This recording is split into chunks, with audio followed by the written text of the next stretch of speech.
So, good afternoon from Valencia. Bienvenut desde Valencia. Buenas tardes from Valencia. Bienvenue y benvenuti. So we are here with very great speakers and hosts during the EuCnC 2019. Thanks to join this event live from Valencia.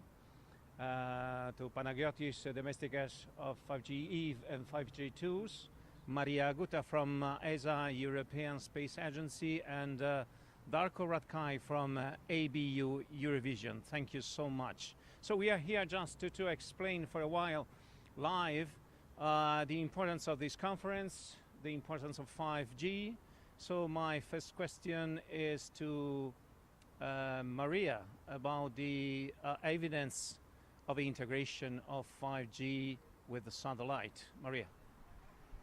Okay, so 5G is just the starting where we aim to have the satellites integrated with the terrestrial networks, 5G and beyond.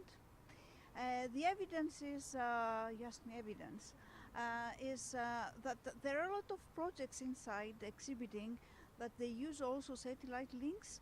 And there are also very many projects and developments within our own framework in ESA. We are looking at test beds and developments at hardware and software level for different things. And the other thing is that we are already very active. We support our industry. Industry is very active in the 3GPP for standardization. And we hope that the satellites, so-called non-terrestrial networks, will be integrated part of Release 17 already. Thank you, Maria. We will talk about the techno-economy for the future. It's a very interesting point that you realized a few weeks ago about the 5G integration in satellite. Darko, the verticals, and one of the most important verticals in 5G is media. Why is media, and why it could be the best verticals in terms of economy and development for the future? So good afternoon, everybody. I'm not sure whether the media is the best vertical, but we are certainly a big vertical, and we are certainly the vertical that can drive the adoption amongst the consumers as well as amongst the media companies. So the reason why we are interested in 5G is because it comes with a new set of functionalities that can help us be more efficient, produce better content, and bring it to the people in a way that is more convenient for them. Now, having said that, we have also learned that 5G is a very powerful technology that needs suitable business environment and suitable regulatory environment. So, as Maria said earlier, we are really at the very beginning. So there is a lot of work to be done before we can actually bring the benefits of 5G to the people and to the media companies. And as I said, I can speak about this topic for the whole day, but the important thing here is to say is 5G is not a better 4G. It ought to be much more than that. And in order to make that happen, we ought to work across the value chain of media, which includes not only the media companies, but also the equipment manufacturers, the network operators, both mobile network operators obviously, but also other network operators, terrestrial broadcast, satellite and fixed network operators. We need to involve the users and there will be innovative ways of using the devices. So all of this needs somehow to come together, and 5G will be an enabler. So we're looking forward to seeing that. Thank you, Darko. I guess that you are thinking about the Ultra HD, for example, contents and the immersive video, but we will explain later about this. Panigiotis, about the tourism and 5G, why tourism is one of the verticals more interesting, even for Europe, I guess. You're coming from Greece, a very amazing country with a very wonderful past, but I think for the future it could be one of the economic leverage for the 5G. First of all, I would say that in general Europe is a big touristic attraction for all the world. and of course it is one of the important industries also in Greece. Even though Greece is not only tourism, there are a lot of things, but we can discuss on another occasion. So the magic with tourism is that it is complex. So you can, let's say, combine many verticals inside. So imagine that, the tourist reaches an airport or a port. So the port has to be ultra efficient to serve the passenger. Then they need to navigate in the city. Then they enter a hotel. Then they want the touristic attractions or do their businesses. If you count how many things are inside, safety, transportation, media, in order, to be entertained and to be, always up to date, etc. You combine, it's let's say a mega vertical or a complex vertical, and I think this is what makes things quite attractive. And this is what led us, in 5G EVE and in 5G tours to experiment with that, in order to decompose it, in order to tackle the complexity and, let's say, create some business for the touristic industry, for the operators, extra traffic, but also for SMEs that can combine and build the bridge between the vertical and the infrastructure. So, it could be that from Caldera to Santorini to Niarchos in Athens is an amazing project about Niarchos. And regarding Darko, because as you know, ERT is part of EBU as a public television. And you think it could be even tourism and television, it could be a very interesting mix for the future? We are already in contacts with ERT, which is the public broadcaster, because they have huge content. So if you reach the city, this is the actual source of content. So how do you deliver this content to somebody at economically viable prices? Through 5G. This is a very nice vertical. We are trying to propose such things on the national level. Maybe we can bring them to an international, as a use case in an international project. But in general, beyond media, also there is safety. How can you have the safety? Or, for instance, in tours, we have a use case in which students want to go for an excursion. You can revolutionize this, not only the buses, but also, give them an experience on what they are going to see, but also have advanced safety while they travel in the city, etc. And all this can be made possible through the new technologies. Okay. Thank you so much. Again, Maria, as a European institutions and ruled as ECR, I think that it could be interesting for your organization to represent 5G in Europe and to be able for Europe as a leverage to make a better economy, even for not only jobs, but competition. As you know, United States, Japan and China in 5G has a very great role for Europe, and in this sense, you think that it could be a very great opportunity for our continent to give a new face and a new challenge in the future? Yeah, of course, 5G is a great opportunity for Europe for developments and the digital transformation of the society. Of course, satellites are always have provided always what is called global communications.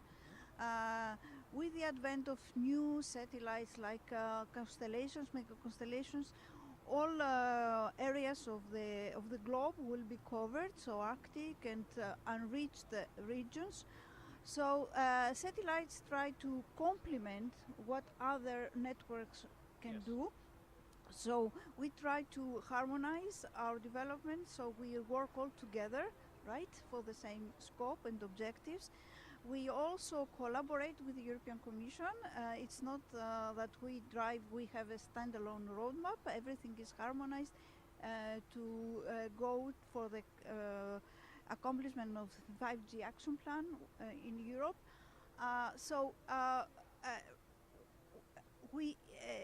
The satellites, what we could provide more for the citizens is that we can also connect in areas where usually there is not a network, so all the maritime roads, all the aeronautical, international connectivity between different regions, between Europe and Asia, Europe and US, etc. and very, very innovative use cases we have never thought before. So with drones or highly elliptical platforms and different new ways of providing communications. So this means Europe Connect, and I'm very happy that Maria talking about some words very important: collaboration, synergy, working together. Words that in EBU is like a claim and is a mantra. It's something like mantra. In this case, how is important to make this kind of cooperation in Europe when Europe in the past doesn't mind about this point? So we see 5G really as a journey. And I wouldn't say a race. I don't think 5G is a race. So there's no point of getting there first. You know, the old saying would say, if you want to be fast, travel alone. If you want to go far, travel together. So I think it very much reflects where we are now with the 5G. Inside of this building and at this conference, we have seen some really, really fascinating demonstrations of what 5G can deliver. Now, the biggest challenge I see is how do we bring that out into the world? How do we bring this functionality not only in the standards, that's perhaps the easiest step, difficult but the easiest one, but also in the devices and into the networks. And only then will the media companies and the companies that are involved in tourism and all the other verticals, only then will they be able to benefit from the capabilities that 5G can bring. So the question is not so much about the capabilities. We have seen that has been demonstrated and proven. The question is the one of scale. And nobody alone, so no single network operator, no single manufacturer, no single media company alone can do it all. So the EBU is an association of public service broadcasters, and we have learned a long time ago to work together. But before the world was so unified by communication networks, by the internet, the regional standards were large enough. So we have regional standards for television and for radio. Now 5G gives us an opportunity to move a step further and have a global standard. Again, beyond the technical capabilities, we need to get the business aspects right, and of course the right regulatory conditions. In some way, an holistic vision in this sense, I guess. Yes, it could be. It could be. Okay, thank you. Panigiotis, this is an important conference every year. Last year was in Ljubljana. Next year, I guess it will be in Zagabria, in Croatia. So you have a very large experience in this sense. Could I ask you what is the moment in the critical way about 5G and Europe? First of all, I was the organizer of 2016, so in Athens. So I have quite an experience on this conference. Yes, it's not easy. In this sense. It's very hard. Yes, it's very hard, and a big responsibility to host the people, but also a big pleasure, you know. And we are proud of doing this, and we should keep expanding. Now, for 5G, I think, as the previous speaker said, it's something that we need to address it in a somehow complex manner. It's not only the technology, but we should also take a look at the products. You know, try to have a bridge between, not a gap between the research prototypes and actual products or platforms that can come out. So as to be in position, not to be first, but to be there when the money will start arriving, when people and when customers will want to pay, will realize it. So you need timing. Related to this is that you need the technology and the business people more than ever to be together, because it's not a technology that we build and at some point it will be exploited. We have actual problems to solve. Of course, we have financial situations to overcome. So, you know, we need this synergy. It's not only research. Even the political situation, because as you know, the European Parliament. Exactly. This is the third. This is the third important point. The political aspect, that these are you know, projects for doing early research or first prototypes, first trials. Then sometimes there is a gap. In order to avoid the so-called valley of death, you know, you may need some political support, some extra programs, you know, to sustain certain things that need to be sustained. Not everything will be sustained. You know, the market will decide eventually. So you need the synergy of technology people, product people, business people, and the politicians. So, okay, this is fascinating, but also complex. Thank you so much. Just the last question, because as you know, Darko, NASA has a Ultra HD channel in 4K. And so I asked to Maria and to Darko what it means. New players for the future in 5G, Ultra HD, and a real integration between all the platforms and technologies? Yeah, So it's a very good question. I wish I knew all the aspects of the answer, which I don't. Sorry, another day to ask. Right. So Ultra HD is the current state of the art in the content production in most of the advanced broadcasters, and it is about the picture and sound quality. The challenge, of course, is to deliver that kind of content to the end user, to deliver it in a technically and commercially sustainable way. Now, in terms of required bit rates and technical performance and all these details, we don't need to go into that. Ultra high definition is very, very challenging. 5G is capable of carrying this kind of signal, so is the satellite anyway. But the question will be, how can we turn that into a sustainable business? Yeah? So back to my thesis of earlier, we have the technology which can do many things in a wonderful way. We need to find a way to scale it up and turn it into a sustainable business. And then we will all benefit. Ultra high definition is a very good example of the challenges that are being presented. But there are other examples I could, as I said, I can speak the whole day if you let me. Thank you, Darko. So I express my best appreciation for the presence of Darko Ratkaj from EBU, Maria Guta from ESA, and Dimitris Panigiotis Demestichas from 5G Tourism. Yeah. Thank you so much. Thank you, and we appreciate. And thanks to you, you can go because I invite a new guest that he doesn't know that they needed to sit here. Please, thank you.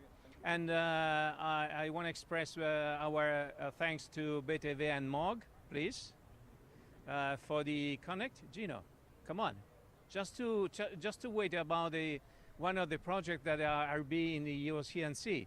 I know that we realize a very crazy live direct from Valencia, but I think that from the audience exists a very interesting point of view about this, what's going on here in Valencia. So you are the CTO of one of these projects, is 5G City. So in the critical way, as I asked to Panigiotis, your reflection about the status quo about the European project and about 5G City. Yeah, actually this event here is the demonstration that everything is feasible, and 5G City is making real.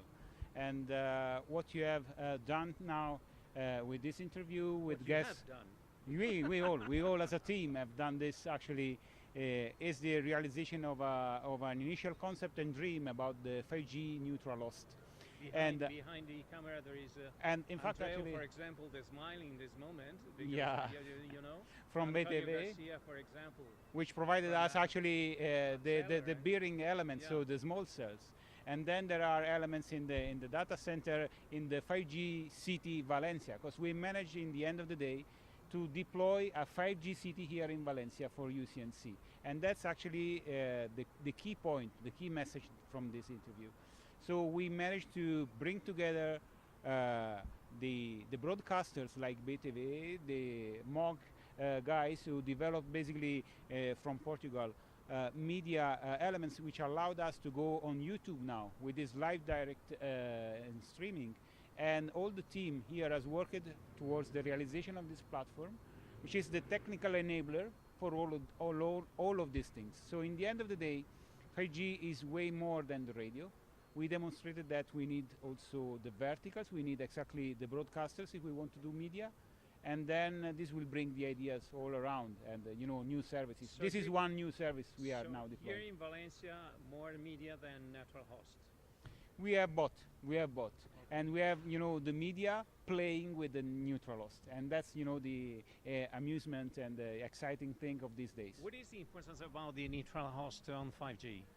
Exactly, we managed to bring a business case to life, and the business case is the business case of these infrastructure owners like municipalities, for example, or even a conference center like this one, where we managed to deploy in less than 1 hour a full network dedicated to an event like this, and then interconnected to the internet, where we are now streaming. So in the end of the day, there's a value behind. There are technologies ready to do this, and in the end of the day, the good skills that we matured in this consortium allowed us to get to the good point and good result. Thank you. Okay, just a very surprise moment for you, because he's not planning to make an interview right now, but there is the opportunity to express our gratitude to MEETv for the live and with the operators. And Jordi Colom is one of the partners of 5G City. And Next Works, as you know,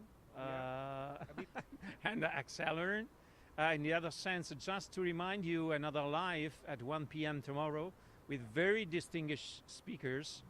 For example, Colin Wilcock from 5GPP and Bernard Baroni from the European Commission. So stay tuned and follow us in 5G City profile in Instagram, Twitter, and the other platforms, social platforms, and YouTube. Visit us and follow us. And tomorrow morning will be another live from Valencia. Thank you, and have a nice day.